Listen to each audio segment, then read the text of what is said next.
So this week's discussion was all about our grading philosophy, and this is actually something that I've thought about a lot as I have been in different classrooms and seen how different teachers grade. And there are a few huge points for me, and the first is that I want all my students to know my expectations. I've been in a lot of classes where teachers have not given us clear expectations. So I always think I'm doing something right, and then I get it back, and it's like, you didn't do this, you could have done this better, this is what I was looking for. And I always sit back and think that's a little unfair, as I didn't exactly know what standards and criteria I needed to meet.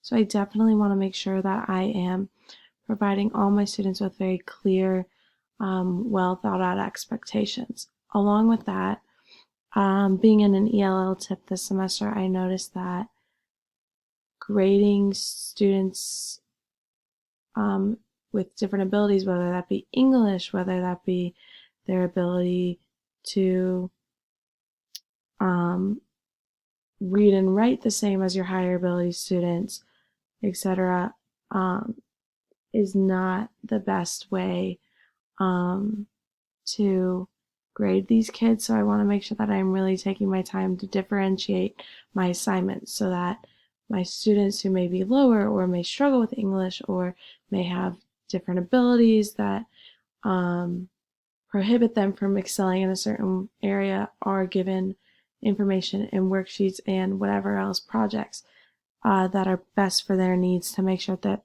they succeed. Also, another one that I really want to focus on is that grades shouldn't be based on student standing among classmates. Every student is different, as I said before. Not every student is going to learn the same. Not everyone is going to have the same abilities. So I never want to compare my students to each other. I think every student is individual, and they're never going to perform like each other. So it's really, really important to me that each student is individualized and they're not seen as a whole class. Yes, it's great to see averages and see where students may lie compared to others, but grading should definitely not be, in my eyes, based among the classmates. It should be strictly individual. I think that averages are great for a teacher to reflect on their learning, but not to reflect on the students' abilities. Next is that poor grades prompt students to try harder. I often find that sometimes when teachers just give the students an F, that almost takes their motivation away. So I want to make sure if a student does bad, I take the time to pull them out and be like, hey, this is what you did great, but here's what we could have done to improve.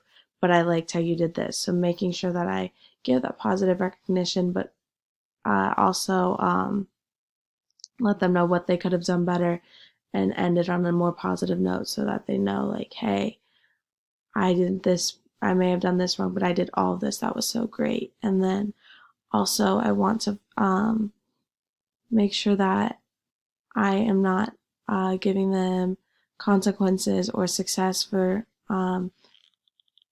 like calling them out if they had a bad grade. I want everyone to feel like, hey, like maybe if I didn't do so great on this one, I could do better on the next one, and this is how I do it. So I would say that's my grading philosophy.